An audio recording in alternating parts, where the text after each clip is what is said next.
Now, we've only ever given out 74 fellowships in the history of the BFI, and I realise it's very dangerous. I'm not going to read out 74 names.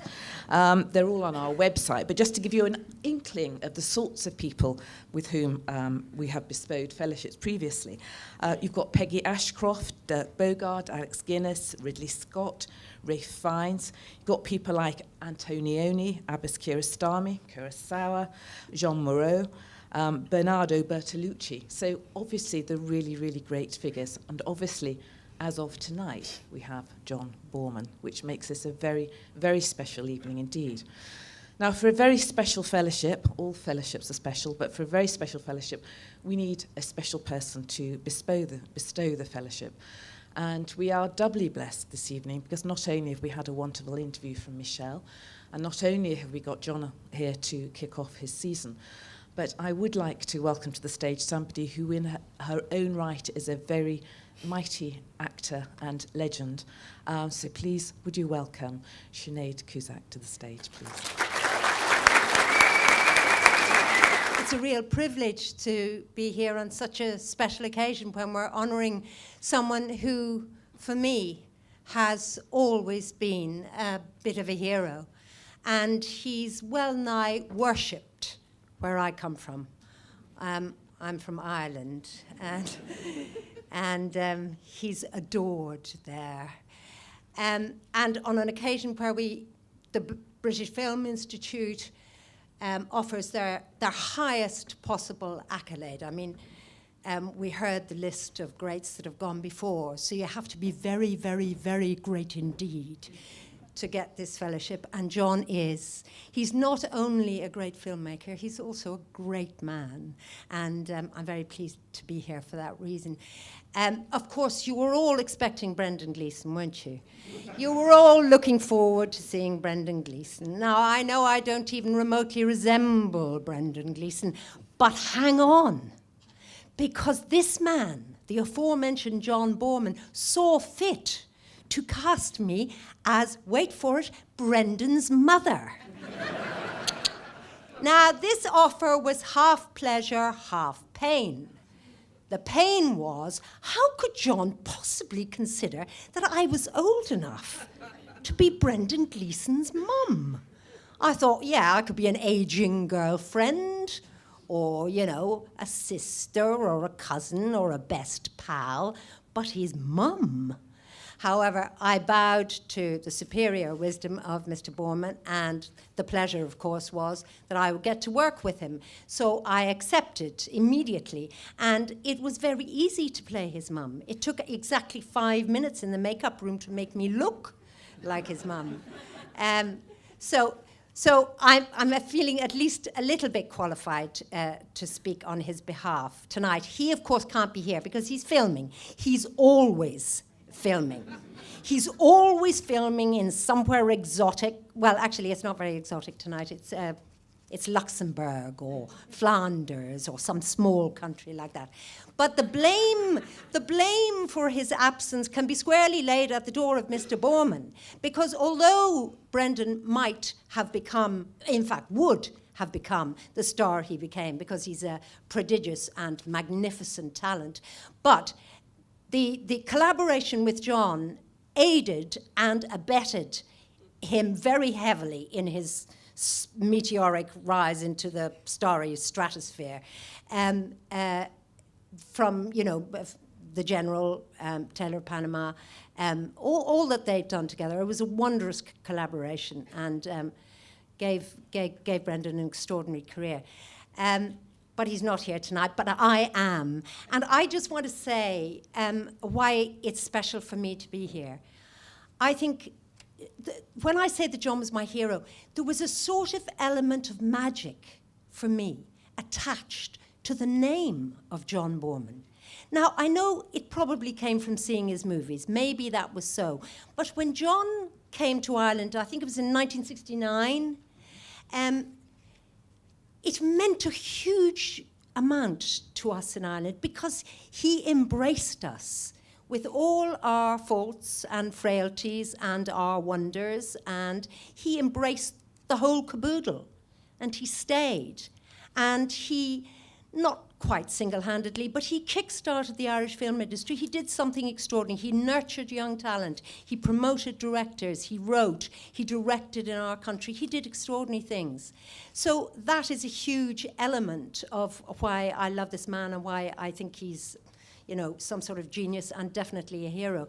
It was that, and it was his passion and his politics and his poetic vision and his unpredictability. He's a wonder, and I'm just delighted to be able to say that to all of you. Now, Brendan has, of course, sent a message, and it's much more eloquent than anything I could say, and it says, "Congratulations, John. You are a great friend and huge inspiration. There has been an amazingly modern chivalry in your relentless quest for truth and dreaming. You have been generous with your gifts and fearless in the defense of their virtue. You have elevated film as an art form and maintained its highest aspirations. Your work is magical and immortal, and you have nurtured the creativity of countless others. You are Lancelot and Arthur and Merlin, all rolled into one. I am delighted for you this evening, and sorry I can't be there, but thanks to you, my elegant sister and mother is representing the family." And then enjoy this honor, John. We love you to bits. Brendan. Now, I'd like to present Mr. John Boorman, author of All That Wonder, and it is wonder, the greatest accolade that can be paid by the British Film Institute, which is the Fellowship of the BFI.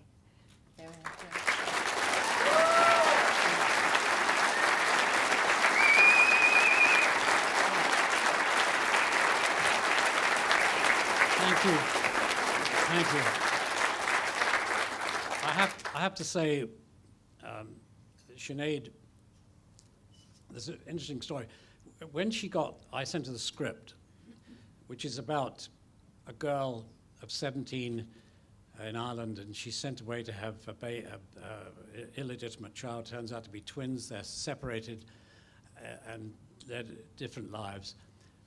A week before she got the script, she discovered her own son that she'd had at a very young age and adopted away.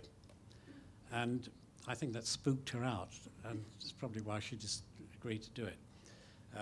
And he's a politician in Ireland now, and a marvelous guy, by the by. Anyway, it looks like an ashtray for non-smokers.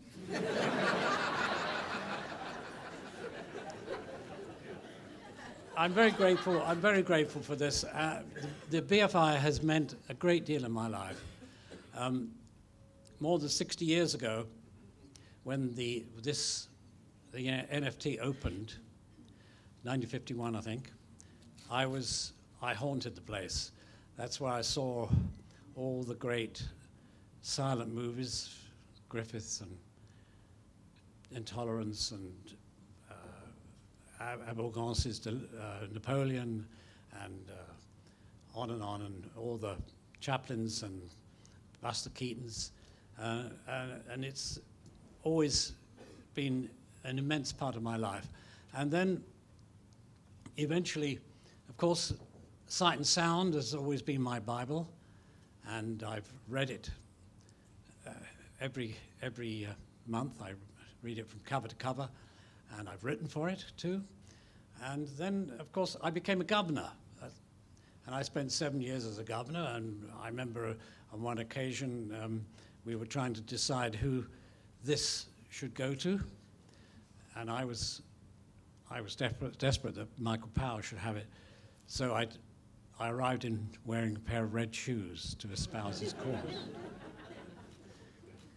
And now I'm very, very grateful to Jeff Andrews and his wonderful crew for putting this whole season together and finding, good prints and as I said, discovering a lot of stuff I did in television that is best forgotten, but they want to torture me.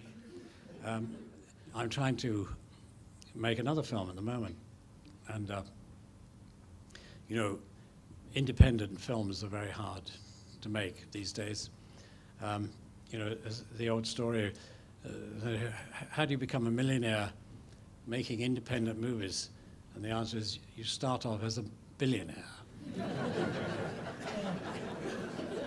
And you know, we live in this ghetto, art film ghetto, and it's a strange place to be in.